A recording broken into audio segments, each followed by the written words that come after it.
नमस्कार दोस्तों, मेरे चैनल में आपका स्वागत है।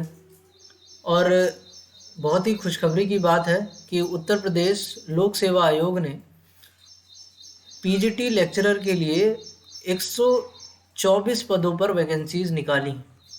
124 पद। ठीक, तो आज की वीडियो में मैं ये बताने वाला हूँ कि कौन कौन से पद कौन कौन से सब्जेक्ट के लिए हैं। ठीक है, तो पहली जो चीज़ मैं बताऊंगा आपको, इम्पोर्टेंट जो महत्वपूर्ण दिनांक जो है, इम्पोर्टेंट डेट्स क्या है ना, कि लास्ट डेट क्या है, फॉर्म फिलिंग की डेट क्या है। ठीक, और फॉर्म की फ़ीस कितनी है, ये चीज़ सेकंड। ठीक, और तीसरी चीज़ आपकी पदों की संख्या कितनी है, सीट्स, नंबर ऑफ सीट्स कितनी है भाई, है ना। और फिर उसके बाद एलिजिबिलिटी क्या है। ठीक, एलिजिबिलिटी की इसमें देखिए, एलिजिबिलिटी में मैं अभी आपको बता देता हूँ। बहुत ही बढ़िया चीज़ है कि यूपी में ये पीजीटी लेक्चरर की जो वैकेंसी है, इसमें आपको बीएड की बिल्कुल ज़रूरत नहीं है। ठीक है ना, बीएड, विदाउट बीएड, बिना बीएड के। ठीक है ना, बस आपको क्या चाहिए, ठीक, आपको पीजी डिग्री चाहिए बस। ठीक है ना, पीजी डिग्री। ठीक, ओके, पीजी डिग्री आपको चाहिए, बीएड की ज़रूरत नहीं है आप। ठीक, ओके, तो ये एलिजिबिलिटी बताएंगे, फिर उसके बाद आपको सब्जेक्ट वाइज सिलेबस बता देंगे। ठीक है ना, तो आखिरी क्या होगा अपना, सिलेबस होगा सब्जेक्ट वाइज। ठीक है, और ये वैकेंसीज कहाँ निकली हैं ये तो मैंने बताया नहीं आपको। ये निकली हैं क्या, आश्रम पद्धति इंटर कॉलेज। ठीक, तो 124 इसमें पद हैं। ठीक, चलिए, ओके, तो आपका ज़्यादा समय ना लेते हुए सबसे पहले हम पहले पॉइंट पर आते हैं, इम्पोर्टेंट डेट्स क्या हैं इसकी। ठीक, तो जो आवेदन कल से ही स्टार्ट हो गए थे, यानी 18 जून से स्टार्ट हो गए थे। ठीक है, ओके, और जो बैंक में शुल्क जमा करने की अंतिम तिथि है वो 15 जुलाई है। ठीक, और आवेदन स्वीकार करने की अंतिम तिथि क्या है, वो है 19 जुलाई। ठीक, मेरा मानना तो ये है कि 15 से पहले ही आप क्या करें, फॉर्म भर दें।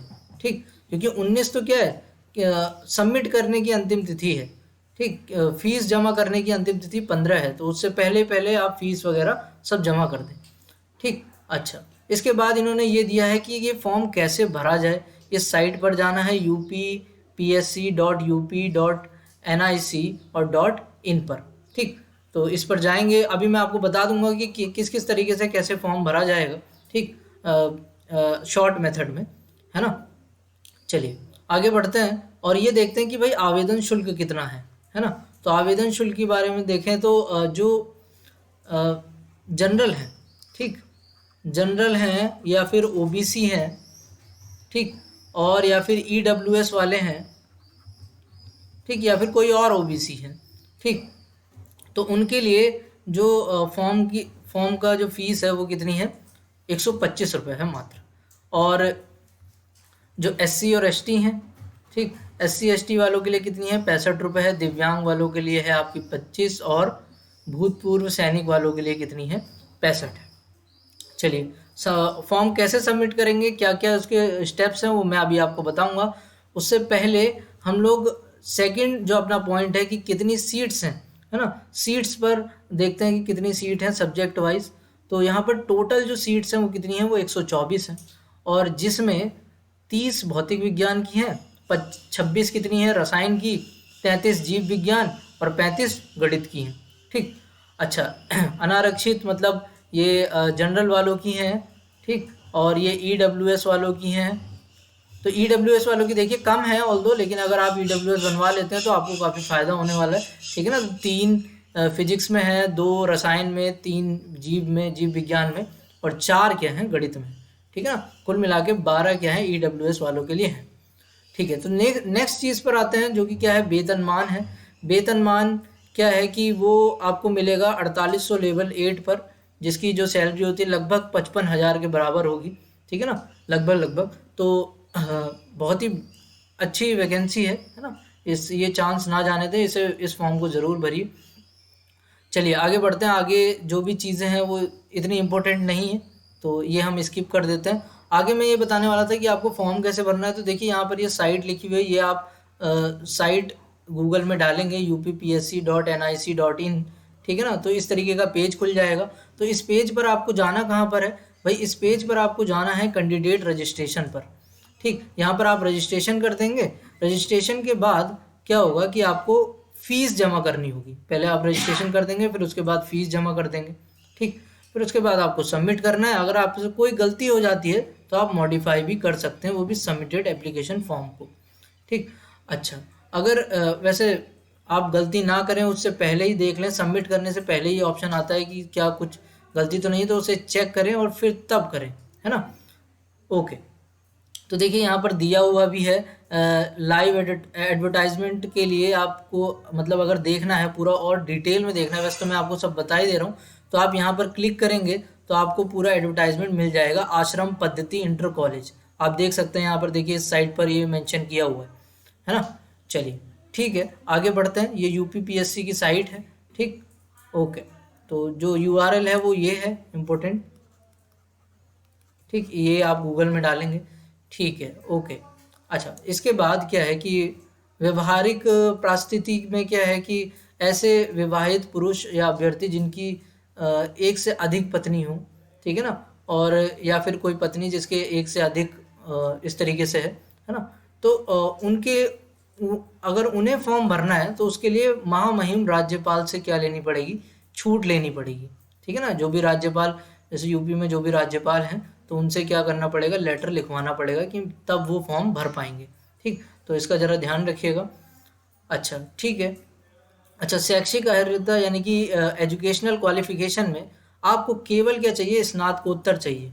ठीक, प्रवक्ता की है ये, प्रवक्ता भौतिक शास्त्र, रसायन या गणित के लिए उस मतलब सब्जेक्ट वाइज आपको स्नातकोत्तर चाहिए, यानी कि पीजी डिग्री चाहिए।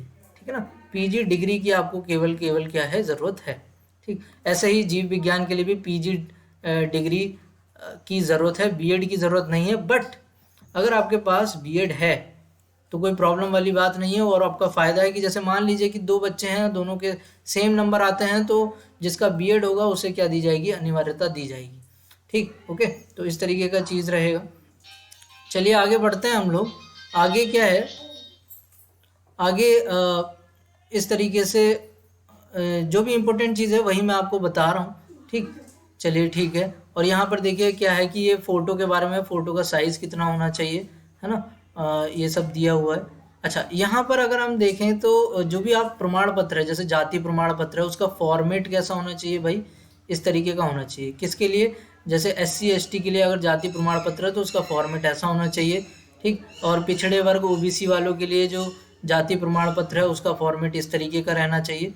अगर इस तरीके का है तो बहुत अच्छी बात है। ठीक है, क्योंकि इन्होंने फॉर्मेट दिया हुआ है तो आई थिंक इस तरीके का फॉर्मेट एक्सेप्टेड होगा। और आर्थिक रूप से कमज़ोर यानी कि ईडब्ल्यूएस वालों के लिए जो फॉर्मेट रहेगा वो कुछ इस तरीके का रहेगा। ठीक है, तो जो सर्टिफिकेट्स वगैरह हैं, चाहे वो ईडब्ल्यूएस के हों, एससी एसटी के हों, है ना, तो फॉर्मेट कुछ इस तरीके का रहेगा। जैसे कुछ जो क्या है कि अंतर विश्वविद्यालय प्रतियोगिताओं में जिन्होंने कुछ सर्टिफिकेट वगैरह लिया है तो उसके लिए इस तरीके का क्या रहेगा, फॉर्मेट रहेगा, है ना। और भी इस तरीके के हैं फॉर्मेट, है ना। चलिए ठीक है, आगे अब जो है ना इसमें देखते हैं कि पेपर पैटर्न कैसा आएगा। पेपर पैटर्न में क्या रहेगा बच्चों, इसमें रहेगा कि प्री रहेगा और क्या रहेगा, मेंस रहेगा। ठीक है ना, तो अभी ये जो है ना ये प्री का है, ये प्री का सिलेबस दिया हुआ है। तो प्री में देखिए क्या आने वाला है, प्री मतलब हो गया प्रारंभिक परीक्षा। ठीक है ना, 2 परीक्षाएं होंगी इसकी। ठीक, और अलग अलग दिन पर होंगी, और उन दिनों के बीच में काफ़ी गैप होगा, 1-2 महीने का गैप रहेगा। ठीक, अगर मैं अभी प्री की बात करूं तो प्री में 120 तो आपके क्वेश्चन आने वाले हैं, जिसमें 80 तो सब्जेक्ट के होंगे। ठीक है ना, और ये जो सब्जेक्ट के क्वेश्चन होंगे वो कैसे होंगे, ये एमसीक्यूज रहेंगे। ठीक है, ओके। अच्छा, और सामान्य अध्ययन के भी 40 क्वेश्चन रहेंगे, वो भी क्या रहेंगे, एमसीक्यूज रहेंगे। ठीक, अगर इनके सिलेबस के बारे में बात करें तो सिलेबस सामान्य अध्ययन का ये है, तो सामान्य विज्ञान है, ये है, सब है। ठीक है ना, और गणित भी आएगी इसमें, 8वीं स्तर तक की गणित रहेगी, और पर्यावरण वगैरह। ठीक, अच्छा, और अगर ये जो वैकल्पिक विषय जिसमें 80 प्रश्न आने वाले हैं, है ना, तो 80 प्रश्न 80 प्रश्न जो रहेंगे उसके लिए जो सिलेबस है वो मुख्य परीक्षा में जो सिलेबस है वही सिलेबस रहेगा, बस इसमें एमसीक्यूज आएंगे, इसमें प्री वाले में। ठीक, ये तो प्री की बातें हो गई। अब हम बात करते हैं किसकी, मेंस की। ठीक, तो मेंस में भाई आपके कितने होने वाले हैं, 2 पेपर होंगे। ठीक, बिल्कुल जीआईसी जैसा पैटर्न है अगर आप ऑब्जर्व करेंगे। ठीक है ना, तो एक पेपर होगा जिसमें हिंदी आने वाली है और ठीक है ना, हिंदी और निबंध आएगा एक लिखने को। ठीक, ओके, हिंदी से रिलेटेड प्रश्न होंगे और निबंध रहेगा। ठीक है, और पैराग्राफ भी हो सकता है, जैसे एक पैराग्राफ दे दिया हिंदी का, उससे रिलेटेड क्या दे दिए, प्रश्न दे दिए, है ना। अभी इसका सिलेबस वगैरह होगा, मैं अभी आगे बताता हूँ। 2 घंटे का पेपर होगा, 100 नंबर का रहेगा। ऐसे द्वितीय पेपर पूरा आपका सब्जेक्ट रहेगा, ये पूरा सब्जेक्ट है। ठीक है ना, तो सब्जेक्ट 3 घंटे का रहेगा और 300 नंबर का रहेगा। अच्छा, जैसे मैंने बताया कि हिंदी का जो सिलेबस है, जो हिंदी और निबंध है, इसका सिलेबस इन्होंने दे दिया है ना। सामान्य हिंदी 50 नंबर की रहेगी, ठीक है ना, और जो निबंध रहेगा वो भी 50 नंबर का रहेगा।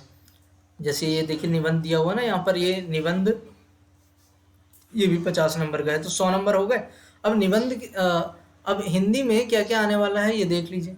ये सब है अपठित गद्य वगैरह, ये सारे विलोम, अनेकार्थी वगैरह, ये सारे आपको क्या है यूट्यूब पर इससे रिलेटेड वीडियो आराम से मिल जाएगी आपको। ठीक, अच्छा, द्वितीय खंड में जो हिंदी निबंध है, निबंध के लिए भी इन्होंने टॉपिक दे रखे हैं और कह रखा है कि भाई 1000 शब्द से ज़्यादा नहीं होना चाहिए निबंध। ठीक है ना, तो आपको बिल्कुल एक्यूरेट लिखना है, जो इन्फॉर्मेशन है वो ज़्यादा से ज़्यादा डालनी है अपने निबंध में।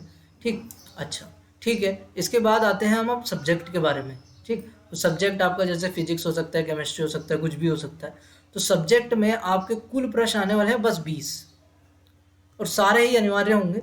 ठीक, और वो 3 भागों में बटे होंगे, ए, ब और स में।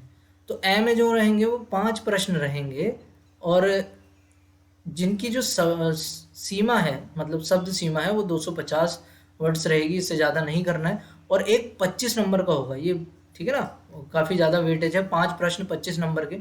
और दूसरे में उससे कम होंगे, ये लॉन्ग वाले रहेंगे, ये लॉन्ग रहेंगे। ठीक है ना, ये थोड़े शॉर्ट रहेंगे, ये वेरी शॉर्ट रहेंगे। ठीक, हो गए, ये जैसे क्या हो गए आपके शॉर्ट हो गए, और ये क्या हो गए, वेरी शॉर्ट हो गए।